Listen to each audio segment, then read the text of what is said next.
जिन्नात और बुरी नज़र से कैसे एक हंसता बसता घर तबाह व बर्बाद हो गया। जिनकी याद बीती है उनके बहुत फोर्स करने पर कहने पर मैं ये कहानी आपको सुनाने जा रही हूँ। एक घर था हंसता बसता जिनमें मियाँ बीवी रहते हैं। बीवी का नाम फिज़ा और शौहर का नाम वाजिद था। बहुत अमीर घराना था उनका। 2 एकड़ ज़मीन थी उनकी। ट्रैक्टर, मशीनरी, गंदम की फसल काटने से लेकर मुंजी की फसल काटने तक तमाम जदीद मशीनरी उनके पास थी। बहुत हंसता बसता घर था उनका, पर उनकी एक कमी थी, उनके यहाँ औलाद नहीं थी। 10 साल गुजर चुके थे उनकी शादी को, पर उनके यहाँ औलाद नहीं थी। और इस कमी को पूरा करने, दिल को बहलाने के लिए वो रोज़ाना अपने महल्ले के बच्चों को अपने घर बुलाते, खानसामा से कहकर उनके लिए खाने तैयार करवाते, उन्हें खिलाते पिलाते और वापसी पर उनको खिलौने देकर, चॉकलेट्स और पैसे देकर भेजते। ऐसे ही उनकी ज़िंदगी गुजर रही थी कि एक दिन दोनों मियाँ बीवी वाजिद और फिज़ा गार्डन में बैठकर चाय पी रहे थे कि बाहर गेट पर बेल होती है। उनका नौकर हमाद बेल सुनकर जाता है, दरवाज़ा खोलता है, देखता है कि फिज़ा का बहनोई जिसका नाम है जब्बात, वो हाथ में मिठाई का डिब्बा लिए उनके पास आते हैं। उनके पास आकर और गले मिलते हैं वाजिद के। उन्हें कहते हैं कि भाई खुशखबरी, अल्लाह ने मुझे तीसरी मर्तबा बेटे जैसी नेमत से नवाजा है। ये सुनकर फिज़ा और वाजिद के चेहरे पर एक स्माइल आ जाती है। बहुत खुश होते हैं और मुबारक देते हैं जब्बात को। जब्बात की इस खबर से फिज़ा के चेहरे पर थोड़ी सी मायूसी छा जाती है। वो खुश भी होती है और थोड़ा सा मायूस भी। ये देखकर जब्बात कहता है, फिज़ा बहन क्या हुआ, आप इस खबर से खुश नहीं हैं क्या? फिज़ा चुप कर जाती है। जब्बात कहता है, नहीं भाई ऐसी कोई बात नहीं, बस तुम जानते हो कि अल्लाह का दिया सब कुछ है हमारे घर में, पर बस एक औलाद की कमी है। और 2 साल पहले तुम्हें तो पता है कि मेरे भाई के यहाँ अल्लाह ने उन्हें चौथे बेटे से नवाजा था, और वो बेटा मेरे भाई ने मेरी गोद में डाला था, पर उनकी बीवी 2 दिन बाद ही उस बच्चे को वापस ले गई थी।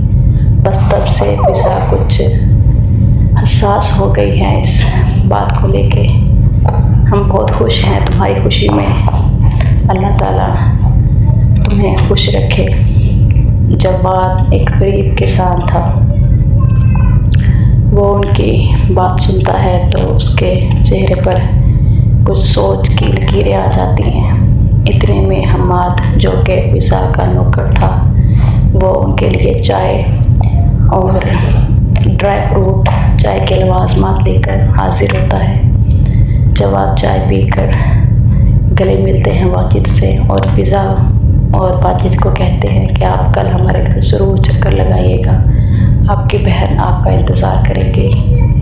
ये कहकर वो वापस घर चले जाते हैं। फिज़ा और वाजिद अगले दिन सुबह नाश्ते के बाद बहुत एक्साइटेड होते हैं कि हम अपनी बहन से मिलने जा रहे हैं।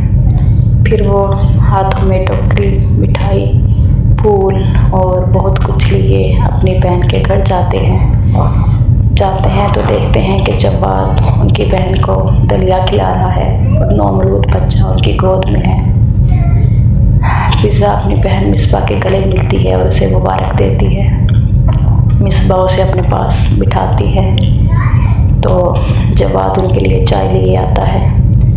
चाय पी रहे होते हैं कि जब्बात अपनी बीवी मिसबा की गोद से बच्चे को उठाकर फिज़ा की गोद में डाल देता है और कहता है, बहन ये बेटा आज से आपका हुआ। ये सुनकर फिज़ा शॉक्ड रह जाती है और वाजिद भी हैरान, जैसे उनको सत्ता छा जाता है। फिज़ा कहती है, जब उसको कुछ समझ आता है तो वो कहती है, बहन सोच लो तुम क्या कह रही हो। مصباح کہتی ہے ہم نے بہت سوچا، رات ساری سوچا اس موضوع پر، پھر اللہ تعالیٰ نے مجھے بیٹی جیسی نعمت سے نوازا ہے۔ ماشاءاللہ میرے پاس پہلے بھی 2 ہیں۔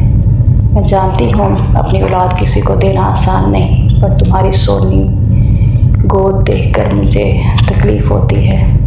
ہم دونوں نے یہ رات کو فیصلہ کیا تھا کہ یہ بیٹا تمہاری گود میں ڈال دیں گے، اور جواد کہتا ہے بہن اپنے تسلی کے لیے تم جو بھی قانونی کارروائی کروانا چاہتی ہو کروا سکتی ہو۔ فضا یہ سن کر بہت خوش ہوتی ہے، جواد بھی بہت خوش ہوتے ہیں اور ان کا بہت شکریہ ادا کرتے ہیں، اور بیٹے کو گود میں لیے واپس گھر کی طرف چلے جاتے ہیں۔ وہ نہیں جانتے کہ جس بیٹے کو وہ لیے جا رہے ہیں اب ان کے بعد اس گھر میں کیا کیا مسائل آئیں گے اور کیسے ان کا گھر تباہ و برباد ہو جائے گا۔ اگلا پارٹ سننے کے لیے ہمارے چینل کو سبسکرائب کر دیں اور بیل آئیکن کو دبا دیں تاکہ اگلا پارٹ آپ کو جب بھی اپلوڈ ہو فوری مل جائے۔ فی امان اللہ، اللہ حافظ۔